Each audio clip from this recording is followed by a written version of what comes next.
Hi, Adrian Fry here. If you've ever studied Rory McIlroy swing, you'll notice one thing that's very key to his technique.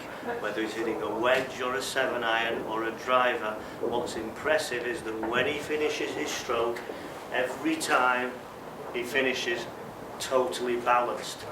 This is really key if you want to be a consistent golfer, because you might think, well, why does the finish matter? Surely the ball has gone.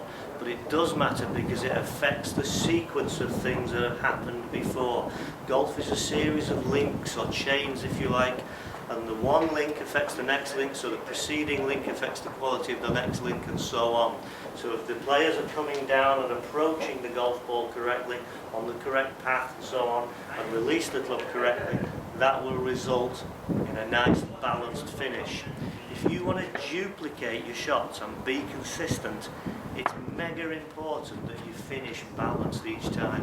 If your follow through is erratic and you're finishing any old how, well, your shots are going to go any old how. You're not going to be able to get the duplication necessary for consistent golf.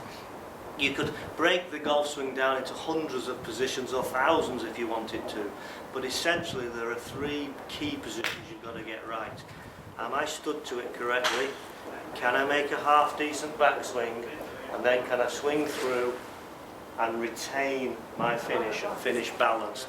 If you can do that, there's a pretty good chance your arc is going to be the right shape, and if the ball gets in the way of an arc that is the correct shape, there's a good chance it's going to go straight.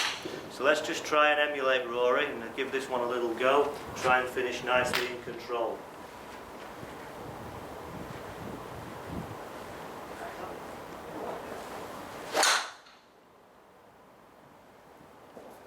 Well, that wasn't bad.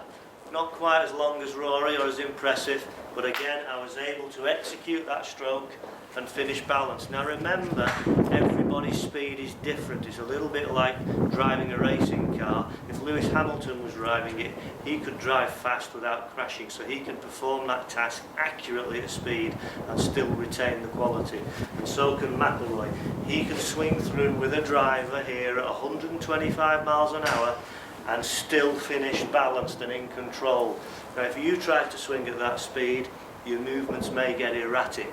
So you've got to find a level that you can swing at that gives you sufficient speed for the distance you want, but you're still able to retain your balance. The better you get at it and the more you practice, the more you'll be able to finish correctly, like so, and you'll see some consistency in your shots. I hope you found that useful. So here's Rory this year, actually at an opening of a driving range in Scotland, and you can see trademark wide takeaway, club on plane, then shallowing it a little bit, that little trademark squat. Club's coming in on plane now, not a lot less shallower than it used to be, more neutral attack, then bam. Notice how open the body is. Releasing the club, and this is the key, even at that speed, at 125 miles an hour plus, he's still beautifully balanced. So let's look at that again. Another one 320 yards down the middle, but note that balance.